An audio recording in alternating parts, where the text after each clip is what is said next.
जय हिंद दोस्तों। अगर आप दिल्ली पुलिस की तैयारी कर रहे हैं तो यह सेट आपके लिए बहुत ही महत्वपूर्ण है। ये ऐसे प्रश्न हैं जो आपके एग्जाम में आपसे पूछे जाते हैं। तो चलिए वीडियो की शुरुआत करते हैं। किसी भी एग्जाम की तैयारी कर रहे हैं तो प्रैक्टिस के तौर पे भी आप इस वीडियो को देख सकते हैं। चलिए वीडियो की शुरुआत करते हैं। देखते हैं पहला क्वेश्चन क्या पूछा है आपसे। पहला क्वेश्चन जो पूछा है वह पूछा है यूनेस्को का मुख्यालय कहाँ स्थित है। आपसे पूछा है कि यूनेस्को का मुख्यालय कहाँ स्थित है, बताइए राइट आंसर क्या हो जाएगा। राइट आंसर जो हो जाएगा वो हो जाएगा ऑप्शन सी, पेरिस में स्थित है। यूनेस्को यानी कि United Nations Educational Scientific and Cultural Organization इसका फुल फॉर्म होता है। इसका मुख्यालय पेरिस फ्रांस में है स्थित है। इसकी स्थापना कब हुई थी, तो इसकी स्थापना जो हुई थी वह हुई थी 16 सितंबर 1945 को इसकी स्थापना हुई थी। भारत यूनेस्को का संस्थापक सदस्य है। अब चलते हैं अगले प्रश्न की ओर, देखते हैं अगला प्रश्न क्या पूछा है आपसे। अगला प्रश्न पूछा संयुक्त राष्ट्र में आधिकारिक भाषाओं की कुल संख्या कितनी है। आपसे पूछा है कि संयुक्त राष्ट्र में आधिकारिक भाषाओं की कुल संख्या कितनी है, बताइए राइट आंसर क्या हो जाएगा। राइट आंसर जो हो जाएगा वो हो जाएगा ऑप्शन सी 6। ऑप्शन सी इस प्रश्न का राइट आंसर हो जाएगा। संयुक्त राष्ट्र की 6 आधिकारिक भाषाएं हैं। कौन कौन सी, तो अंग्रेजी अंग्रेजी अंग्रेजी फ्रेंच, स्पेनिश स्पेनिश चीनी चीनी अरबी अरबी और क्या है, रूसी। ये 6 जो इसके हैं ये अंक कौन कौन से, फिर से रिवीजन कर लेते हैं। तो अंग्रेजी, फ्रेंच, स्पेनिश, चीनी, अरबी, रूसी, ये संयुक्त राष्ट्र की आधिकारिक भाषाएं हैं। जो इसकी स्थापना जो हुई थी यूएनओ की वह हुई थी 24 अक्टूबर 1945 को। इसका मुख्यालय न्यूयॉर्क अमेरिका में स्थित है। अब चलते हैं अगले प्रश्न की ओर, देखते हैं अगला प्रश्न क्या पूछा है आपसे। अगला प्रश्न पूछा है रामसर साइट्स किन से संबंधित है। आपसे पूछा है कि रामसर साइट्स जो है किन से संबंधित है, बताइए राइट आंसर क्या हो जाएगा। आगे जो राइट आंसर हो जाएगा वो हो जाएगा ऑप्शन सी, आर्द्र भूमि संरक्षण से। ऑप्शन सी इस प्रश्न का राइट आंसर हो जाएगा। रामसर साइट्स उन आर्द्र भूमियों को कहा जाता है जिन्हें अंतरराष्ट्रीय महत्व की श्रेणी में रखा गया है। यह नाम 1971 में ईरान के रामसर शहर में संपन्न रामसर सम्मेलन के आधार पर पड़ा। तो रामसर सम्मेलन कब हुआ था, 1971 में। भारत ने कब हस्ताक्षर किए, तो भारत ने हस्ताक्षर किया था 1 फरवरी 1982 को। भारत की पहली रामसर साइट्स कौन सी, तो भारत की पहली रामसर साइट्स जो है चिल्का झील उड़ीसा है, केवलादेव राष्ट्रीय उद्यान राजस्थान। सबसे बड़ी रामसर साइट कौन सी, सबसे बड़ी रामसर साइट जो है सुंदरवन पश्चिम बंगाल है। सबसे ऊंचाई पर स्थित रामसर साइट जो है चांगथांग है जो कि लद्दाख में है। अब चलते हैं अगले प्रश्न की ओर, देखते हैं अगला प्रश्न क्या पूछा है आपसे। अगला प्रश्न पूछा है भारत में राष्ट्रीय महिला आयोग की स्थापना कब हुई थी। आपसे पूछा है कि भारत में राष्ट्रीय महिला आयोग की स्थापना कब हुई थी, बताइए राइट आंसर क्या हो जाएगा। तो राइट आंसर जो हो जाएगा वो हो जाएगा ऑप्शन सी, 1992 में। ऑप्शन सी इस प्रश्न का राइट आंसर हो जाएगा। भारत में राष्ट्रीय महिला आयोग की स्थापना 31 जनवरी 1992 को की गई थी। क्या है इसके पीछे उद्देश्य, तो महिलाओं के कानूनी अधिकारों की रक्षा, उनके हितों की बढ़ावा देना, महिलाओं के साथ होने वाले भेदभाव, उत्पीड़न और हिंसा के मामलों की जांच करना। इसका जो अधिनियम आया था वह राष्ट्रीय महिला आयोग अधिनियम 1999। स्थापना वर्ष 1992 में। मुख्यालय है नई दिल्ली। तो प्रथम अध्यक्ष कौन है, तो प्रथम अध्यक्ष जो है जयंती पटनायक जी थी। वर्तमान अध्यक्ष जो है विजया रहाटकर है। अब चलते हैं अगले प्रश्न की ओर, देखते हैं अगला प्रश्न क्या पूछा है आपसे। अगला प्रश्न जो पूछा है वह पूछा है किस भारतीय लेखक को पहला ज्ञानपीठ पुरस्कार मिला था। आपसे पूछा कि किस भारतीय लेखक को पहला ज्ञानपीठ पुरस्कार मिला था, बताइए राइट आंसर क्या हो जाएगा। राइट आंसर जो हो जाएगा वो हो जाएगा ऑप्शन सी, जी शंकर कुरूप को। जी शंकर कुरूप इस प्रश्न का राइट आंसर हो जाएगा। जी शंकर कुरूप को 1965 में पहला ज्ञानपीठ पुरस्कार मिला था। वह मलयालम भाषा के प्रसिद्ध कवि थे। ज्ञानपीठ पुरस्कार भारतीय साहित्य का सबसे प्रतिष्ठित सम्मान है। अब चलते हैं अगले प्रश्न की ओर, देखते हैं अगला प्रश्न क्या पूछा है आपसे। अगला प्रश्न पूछा निम्नलिखित में से कौन सा विटामिन ऑस्टियोपोरोसिस से संबंधित है। आपसे पूछा है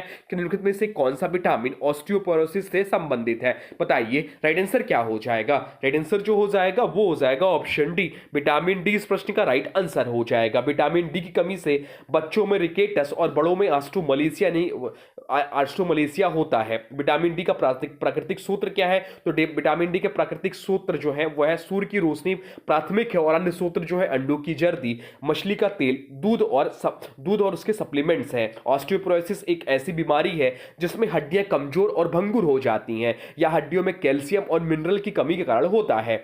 अब चलते हैं अगले प्रश्न की ओर, देखते हैं अगला प्रश्न क्या पूछा है आपसे। अगला प्रश्न जो पूछा है वह पूछा है भारतीय संविधान का कौन सा भाग नागरिकता से संबंधित है। आपसे पूछा है कि भारतीय संविधान का कौन सा भाग नागरिकता से संबंधित है, बताइए राइट आंसर क्या हो जाएगा। तो राइट आंसर जो हो जाएगा वो आप लोग बता दीजिए। राइट आंसर जो हो जाएगा वो हो जाएगा ऑप्शन डी, भाग 2 इसका राइट आंसर हो जाएगा। भारतीय संविधान में नागरिकता से संबंधित प्रावधान भाग 2 में दिए गए हैं। भाग 2 के अंतर्गत अनुच्छेद 5 से 11 तक नागरिकता से जुड़े प्रावधान है।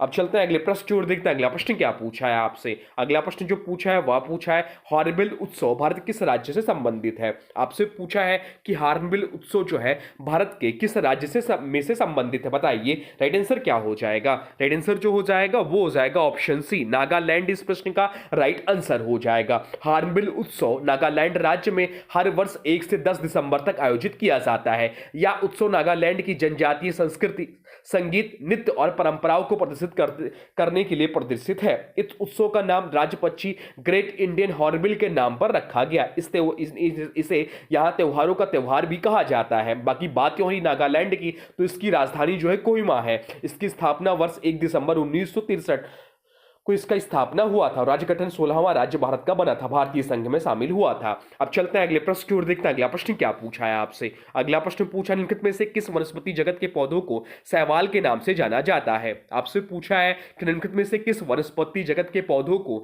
शैवाल के नाम से जाना जाता है, बताइए राइट आंसर क्या हो जाएगा। राइट आंसर जो हो जाएगा वो हो जाएगा ऑप्शन डी, थैलोफाइटा इस प्रश्न का राइट आंसर हो जाएगा। थैलोफाइटा में वह पौधे आते हैं जिनमें जड़, तना, पत्तियां स्पष्ट रूप से विभेदित नहीं होती। इसमें शैवाल प्रमुख रूप से शामिल होते हैं। ये सबसे सरल और आदिम पौधे होते हैं और अधिकतर जलीय होते हैं।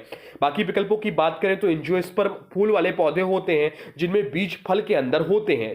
टेरिडोफाइटा इनमें जड़, तना, पत्ती होते हैं लेकिन बीज नहीं होते। और ब्रायोफाइटा ये स्थलीय पौधे होते हैं परंतु जड़, तना, पत्तियों को अभाव होता है, जैसे मोसेस। अब चलते हैं अगले प्रश्न की ओर, देखते हैं अगला प्रश्न क्या पूछा है आपसे। अगला प्रश्न जो पूछा है वह पूछा है किस भारतीय स्वतंत्रता सेनानी को भारत का बिस्मार्क भी कहा जाता है। आपसे पूछा किस भारतीय स्वतंत्रता सेनानी को भारत का बिस्मार्क कहा जाता है, बताइए राइट आंसर क्या हो जाएगा। इन्हीं के जन्मदिवस के ऊपर हम लोग 31 अक्टूबर को राष्ट्रीय एकता दिवस मनाते हैं, तो बताइए राइट आंसर क्या हो जाएगा। राइट आंसर हो जाएगा ऑप्शन ए, सरदार वल्लभ भाई पटेल इस प्रश्न का राइट आंसर हो जाएगा। सरदार वल्लभ भाई पटेल को भारत का बिस्मार्क कहा जाता है क्योंकि उन्होंने भारत के 562 रियासतों को एकीकरण करके देश को एकजुट किया, ठीक वैसे ही जैसे बिस्मार्क ने जर्मनी को एकजुट किया था। तो सरदार पटेल को लौह पुरुष भी कहा जाता है। वो भारत के पहले गृह मंत्री और उप प्रधानमंत्री बने। अब चलते हैं अगले की ओर, देखते हैं अगला प्रश्न क्या पूछा है आपसे। अगला प्रश्न जो पूछा है वह पूछा है दक्षिण अफ्रीका में रंगभेद को खत्म करने के लिए नोबेल शांति पुरस्कार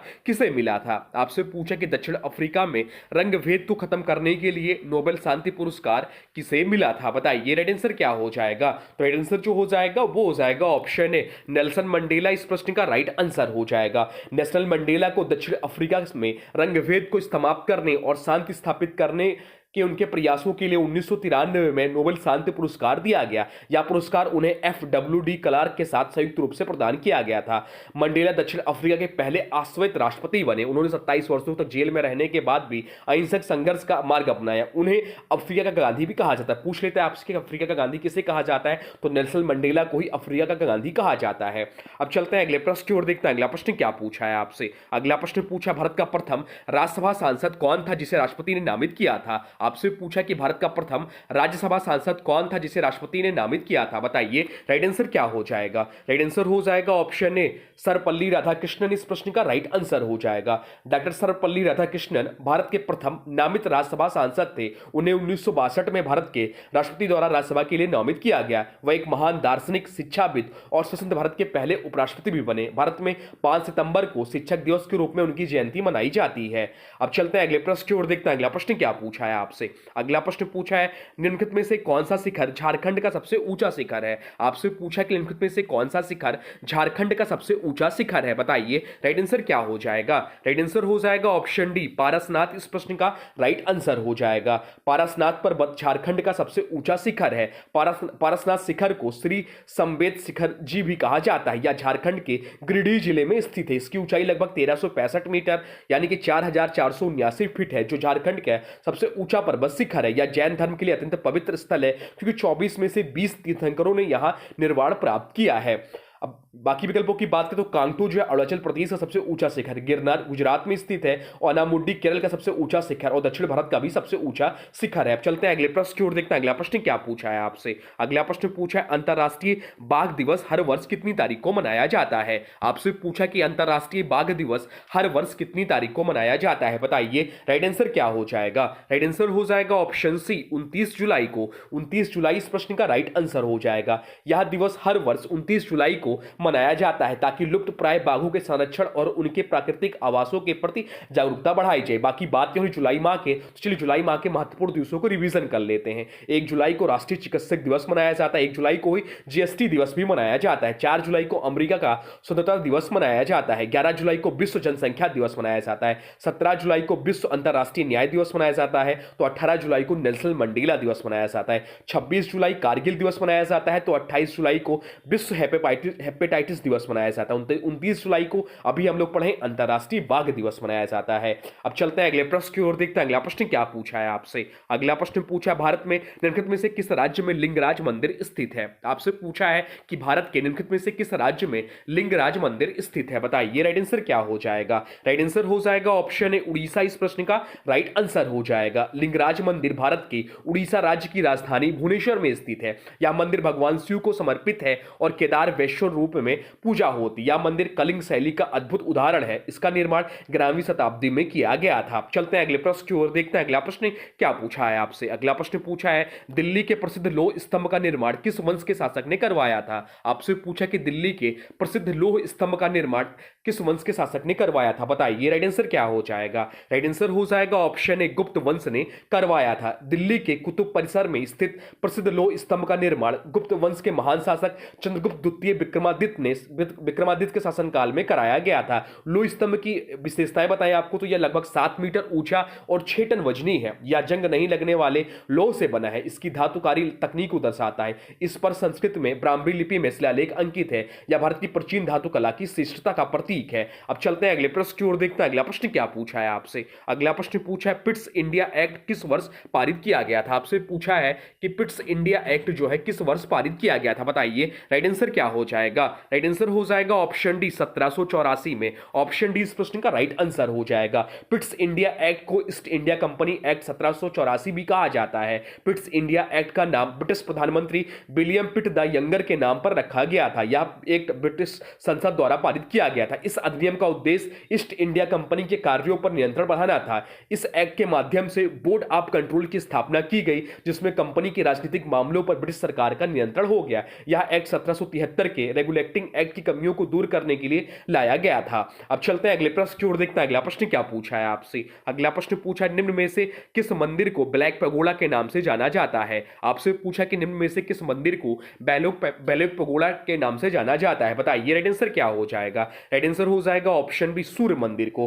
कोणार्क सूर्य मंदिर को ही ब्लैक पैगोडा कहा जाता है। यह मंदिर उड़ीसा राज्य के पुरी जिले में स्थित है। इसे 13वीं शताब्दी में राजा नरसिंह देव प्रथम ने बनवाया था। यह मंदिर सूर्य देवता को समर्पित है और इसकी बनावट एक विशाल रथ के रूप में है। अब चलते हैं अगले प्रश्न की ओर, देखते हैं अगला प्रश्न क्या पूछा है आपसे। अगला प्रश्न जो पूछा है वह पूछा है निम्नलिखित राष्ट्रवादी नेताओं में से किसे देशबंधु के नाम से जाना जाता है। आपसे पूछा है कि निम्नलिखित राष्ट्रवादी नेताओं में से किसे देशबंधु के नाम से जाना जाता है, बताइए राइट आंसर क्या हो जाएगा। राइट आंसर हो जाएगा ऑप्शन बी चित्तरंजन दास इस प्रश्न का राइट आंसर हो जाएगा। चित्तरंजन दास को देशबंधु की उपाधि दी गई है, जिसका अर्थ है राष्ट्र का मित्र। ये एक प्रसिद्ध स्वतंत्रता सेनानी, कानूनविद और नेता थे। उन्होंने सुभाष चंद्र बोस के राजनीतिक गुरु के रूप में भी कार्य किया। उन्होंने स्वराज पार्टी की स्थापना मोतीलाल नेहरू के साथ मिलकर की थी। अब चलते हैं अगले प्रश्न की ओर, देखते हैं अगला प्रश्न क्या पूछा है आपसे। अगला प्रश्न पूछा निम्नलिखित में से किस झील को श्रीनगर के आभूषण के नाम से भी जाना जाता है। आपसे पूछा है कि निम्नलिखित में से किस झील को श्रीनगर के आभूषण के नाम से जाना जाता है, बताइए राइट आंसर क्या हो जाएगा।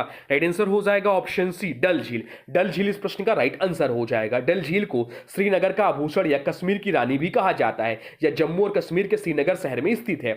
झील के प्रसिद्ध हाउस बोट और शिकारा नावें चलती हैं, जो पर्यटकों के बीच बहुत लोकप्रिय हैं। बाकी विकल्पों की बात करें तो तोसोगोमो झील जो है सिक्किम में स्थित है। वेम्बनाड झील केरल की सबसे बड़ी और भारत की सबसे लंबी झीलों में से एक है। लोकटक झील मणिपुर में स्थित फ्लोटिंग द्वीपों फफूंदी के लिए प्रसिद्ध है।